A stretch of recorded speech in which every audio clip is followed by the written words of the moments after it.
Okay, so the American economy is utterly collapsing. People are literally suffering. People are working full-time jobs and not even able to put food on the table, not able to feed any of their kids, not able to pay rent, not able to keep the lights on, and any of the utilities they're not able to pay. They're not able to pay for transportation, literally nothing. The average American has to cut down on certain expenses every single month. Do I really need to eat a full meal? Maybe I should skip a meal so I can pay rent tomorrow. Maybe I should skip a few meals. Maybe I should skip meals for the whole day. It's gotten that bad. So this video from ABC 15 Arizona says rising household debt fuels concern about the U.S. economy. Matters. You may have heard the news that American credit card debt has surpassed $1 trillion for the first time ever. ABC 15 data. $1 trillion. Put that into perspective. There is only 330 million people that live in the United States, and oh, that's like well over like $100-$300 per person or per household. So, and on top of that, the average American doesn't even have $600 in their bank account, hardly any savings. If they were expected to pay that stuff back, the entire economy would just collapse. That debt has just risen to unpayable levels. They just can't pay it. Same with student loans. I think it's over $1 trillion. Student loans is literally over $1 trillion. Now, what do you think is going to happen when they start to resume payments? You're going to get like 1/3 of the American population just completely bankrupt. They're going to get very desperate. And once they get desperate, they'll do desperate things a desperate person would do. You're going to see lots more homeless people. You're going to see lots more evictions. You're going to see people unable to feed their kids.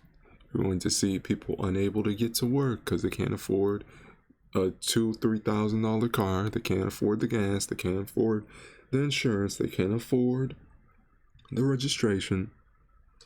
So right now, this country is just unlivable for the average person. If you need credit cards just to survive, just to feed yourself, people are literally, and credit cards, they used to be something people use for extra expenses. Maybe you want an extra pair of clothes. Maybe you want to buy a new video game. Hey, I'll just use this credit card and pay it back next month. Now it's gotten so bad that people are literally using credit cards for food, for bills, for utility payments, because they're just so desperate. Where's that money going to come from? They're already working 3 jobs. And people are making 6 figures and still unable to afford everything a person needs. People are literally shopping at Dollar Tree in order to cut down on grocery expenses, and it's still not enough. And what's going to happen is the next generation is just going to be lacking nutrients. All these hungry kids running around that just can't feed themselves and don't have nutrients, they're going to grow up with lower IQs. They're going to grow up dumber, slower. They're going to grow up antisocial. They're not going to be as socialized. And they're just going to grow up stupid, unfortunately, because they are lacking nutrients. They don't have everything you need to make a good human being. They are going to grow up literally messed up. Analyst Garrett Archer takes you inside the numbers to explain what's behind it. According to the New York Federal Reserve, consumer credit card debt in the U.S. fluctuated between about $700 billion and $900 billion for the last 2 decades. Well, not anymore. This last quarter, credit card debt surpassed $1 trillion. That's a 1 trillion. So that's almost as much as student loan debt. Now, the good thing about credit card debt is you can actually file for bankruptcy with credit card debt, but not many people really want to file for bankruptcy because it comes with a lot of downsides. Sure, I guess you can clear your record or something, but you're gonna have to give away a lot of your stuff. Your credit's going to be completely destroyed. You probably will never be able to rent anywhere ever again. It's a huge scar on your record. So this is ridiculous, and our government is just letting it get it's always been just kicking the can down the road, just kicking every president, every senator, they just kick the can down the road, and it gets worse every single 2-4 years. And this is the result.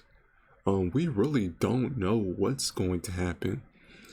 Will it be a slow, gradual decline and until anarchy starts to take place, until people just have had enough and finally storm the Bastille? Or is it going to be a rapid decline where one day the stock market just tanks, people lose their jobs instantly, and it's just mass panic? We don't know. We just know things are the worst they've ever been. And it's going to take a real leader, not Trump, not Biden, but a real leader, not one of these two-party system NPCs. We're going to need a real leader and to fix this, because we are spending hundreds of billions on Ukraine. If we spent as much money on American people as we do in Ukraine, we probably wouldn't have this problem. 16% growth from a year ago. This is happening at the same time that credit limits are rising. In fact, utilization rates in the same time period are actually trending down. Americans use less than a quarter of their available credit, and this peaked at around 28% around the Great Recession. As you can see, though, there is a small uptick of percent in utilization that did start in 2021. Credit card debt is about 5 to 9% of your total debt share, depending on your age. Younger Americans have the least amount of credit card debt at around $72 billion in total. That's a 6% for their share. Those 40 to 49, they have the highest, $231 billion, but that's only 5% of their total debt load. Credit card debt share is the highest among Americans over 70. That's 9% of their credit card, their total debt share, $132 billion in total. Comparing average debt by state, Arizona is solidly in the middle, ranked 25th, with an average credit card debt of about $7,200. So average credit card debt is $7,000, $9.4 thousand in Connecticut, $9.2 thousand in New York. That's ridiculous. The average American, remember, the average American doesn't even have $1,000 in their savings account.